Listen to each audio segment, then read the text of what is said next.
ఏంటో మామ యాదవ జీవితం.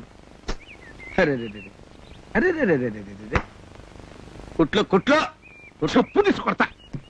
ఇంట్లో అందరూ బద్దకస్తులు దొరికారు. ఒక్క సామాన్ సరిగ్గా ఉండదు, చూసే దిక్కు లేదు.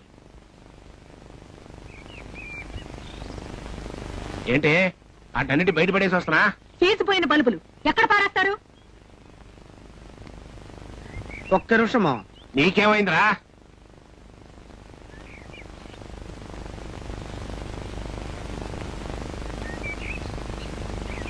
చూసావా మామ ఈ ట్యూబ్ లైట్?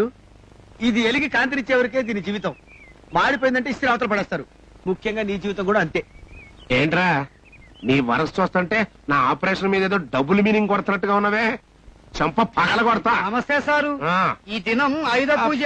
మీరు వచ్చి రిక్షాలకు జర పూజ చేయండి. మా మామ రాలేడండి. ఏ మొన్న ప్రభుత్వ ఆసుపత్రిలో ఆవేశపడక మామ కుట్లు. అసలు ఏం జరిగిందంటే అండి, ఏంట్రా జరిగింది గాడి గుడ్డం. రేయ్ నేను రాలేను. ఏంది ఇయ్యాల పెద్ద సార్ ఏదో పోగొట్టుకున్నట్టున్నాడే. ఏంట్రా పోగొట్టుకుంది? ప్రతి ఎదవా వచ్చి పోగొట్టుకున్నారంట. అంతే. ఆయన ఏదో కుట్లతో బాధపడుతుంటే నాన్న ఆ రోజు మన ఇంటికి అన్నయ్య వదిన ఇంటర్వ్యూ చేయడానికి వచ్చారు చూడు, అదే నాన్న ఆదర్శ దంపతులు పోటీ వాళ్ళు అన్నయ్య వదినకి బహుమతి ఇస్తారట. తిరుపతి వచ్చి బహుమతి తీసుకోవాలట. ఇదిగో చూడు టెలిగ్రామ్ ఇచ్చారు చూడు. కరెక్ట్ టైంకి వచ్చావురా. ఈ బహుమతి తీసుకునే సాగుతో అన్నయ్యని వదిలిని కలిపేయచ్చు. నువ్వెన్నైనా చెప్పు, నాకు వాళ్ళిద్దరు కలిసారని నమ్మకం లేదు. అబ్బా అలా అనక లక్ష్మి. నాన్న బాబా ఇద్దరు అన్నయ్యని తిరుపతి తీసుకురావడానికి ప్లాన్ చేస్తున్నారు. నేను ఎలాగైనా వదిలి నొప్పించి తిరుపతి వెళ్ళేటట్టు చేశాను అనుకో, అక్కడ వాళ్ళిద్దరు కలుసుకుంటారు, కలిసిపోతారు. విడాకుల నోటీస్ పంపించిన మీ అన్నయ్య అంత తొందరగా కలుస్తాడని నమ్మకం లేదు. ఏమిటి విడాకుల నోటీసా? అవును. ఏది? ఇదిగో చూడు.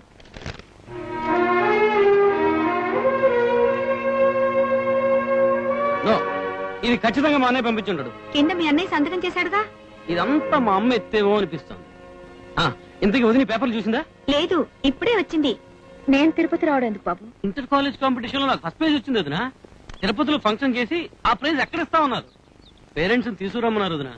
అయితే మీ అమ్మా నాన్నని తీసుకెళ్ళు. నేనెవరు బాబు అక్కడికి రావడానికి? వదిన మేము నీలో నిజమైన అమ్మని చూస్తున్నావు. నీకు నా మీద కొంచెం ప్రేమ ఉన్నా సరే నువ్వు నాతో తిరుపతి వచ్చి తీరాలి. నువ్వు రానంటే నేను కూడా తిరుపతికి వెళ్ళను, ఆ ప్రైజ్ తీసుకోను. అక్క అంత ఇదిగా చెప్తున్నాడు కదా, మనం తిరుపతి వెళ్దాం అక్క.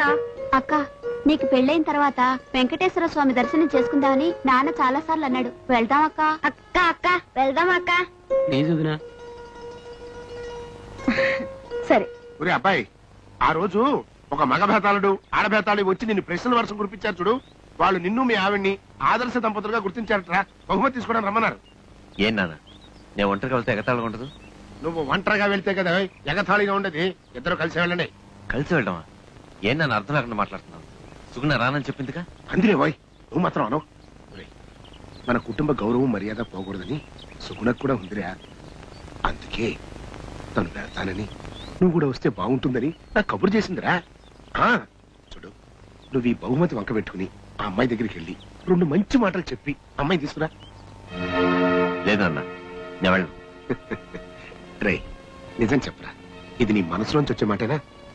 అవును, నేను మనస్ఫూర్తిగా అంటున్నాను. అర్థమైందిరా.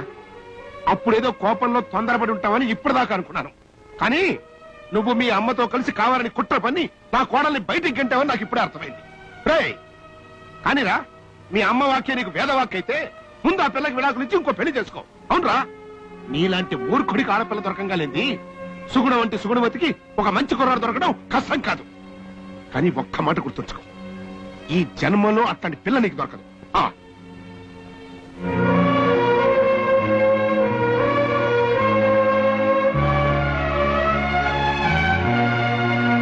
బాబు రవి, నా మాట వినరా. మీ నాన్న ఎక్కడో ఉన్న నీ పెళ్లంతో చేతులు కలిపి నిన్ను నన్ను విడదీయాలని చూస్తున్నాడు. చూడు బాబు, ఆ ఊరు వెళ్ళొద్దు. నా మాట వినరా. నా బంగారు తండ్రి కదా. శభాష్ బావా. ఏం చూసినా సుఖం లేదు. వాడు వెళ్ళిపోయాడు. నీకు డబ్బే కదా ముఖ్యం.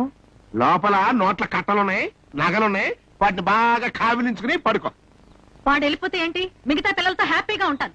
హ్యాపీగా ఉంటావో తాపీగా జోడిస్తూ కూర్చుంటావో నా కళ్ళతో నేను చూస్తా. మీరెక్కడికి? మేము అన్నయ్యతో పాటు తిరుపతి వెళ్తారా?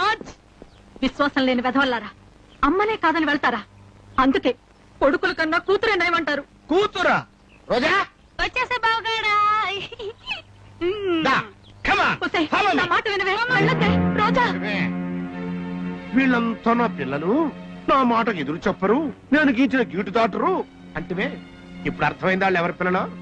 చూస్తూ ఉండు, కన్న బిడ్డల కంటే ఎక్కువగా ప్రేమించిన నీ బొచ్చుకోక కూడా నిన్ను చీకొట్టి వెళ్ళిపోయే రోజు వస్తుంది. అప్పుడు దిక్కుతోచక నా ఇల్లే, నా తండ్రే, నా బాబే అని పిచ్చెక్కిందల్లాగా ఈ కొంపలో గంతులేస్తావు. అవునయ్యా, పిచ్చెక్కిందల్లాగా నేనొక్కదాన్నే ఉంటాను. పోండి, అందరూ పోండి. నువ్వు కూడా పో. అందరూ కట్టుకుని పోండి. ఎంతవరకు మనం అనుకున్న పనులు అనుకున్నట్టుగా జరిగిపోయినరా.